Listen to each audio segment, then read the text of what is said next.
kung busalig kaniya, mga kaigsunan ko, sultihan ko ikaw, usa ka adlaw na yan, tampok ka, ngadto sa dagat sa inferno, mga kaigsunan ko. Please, do not go to hell, mga kaigsunan ko. Mga kaigsunan ko, si Ginoong Jesucristo lamang ang kinabuhi nga walay katapusan, mga kaigsunan ko.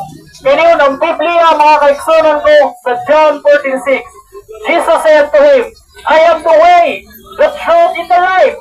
No man cometh into the Father but by me, mga kaigsunan ko. Si Kristo Jesus lamang ang dalan o sa maturan. Dili ang imong reliyon, dili ang imong tradisyon, dili ang imong mayong tao, dili sa imong pagkadautan, mga kaigsunan ko. The Lord Jesus Christ lang, mga kaigsunan ko. Si Ginoong Jesucristo lamang ang makausap sa imong kinabuhi. Dili ang imong reliyon, mga kaigsunan ko.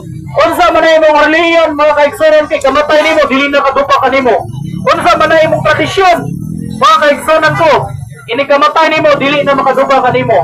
Unsa man na imong maayong buhat, unsa man imong edukasyon, imong pagkamayong trabaho, dili na makadupa kanimo. The only way, the Lord Jesus Christ, mga kaigsunan ko. Si Ginoong Jesucristo lamang ang dalan nga ikaw makabaton og kinabuhi nga walay katapusan.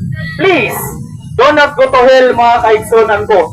Mga kaigsunan ko, ayaw kamatay, mga kaigsunan ko, kung dili nimo bangkong si Kristo. Ayaw kamatay, mga kaigsunan ko, kung ikaw magsalik sa imong reliyon.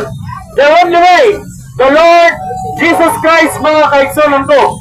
Daga na kayo mga tao karon, mga kaigsunan ko, wala nagpagamara sa pulong sa Ginoo.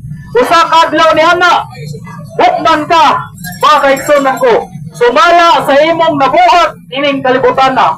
Please, do not go to hell, mga kaigsunan ko. Ayaw kamatay, na dili nimo maangkon, dili nimo duwaton si Ginoong Jesucristo. Please, do not go to hell, mga kaigsunan ko. And God bless.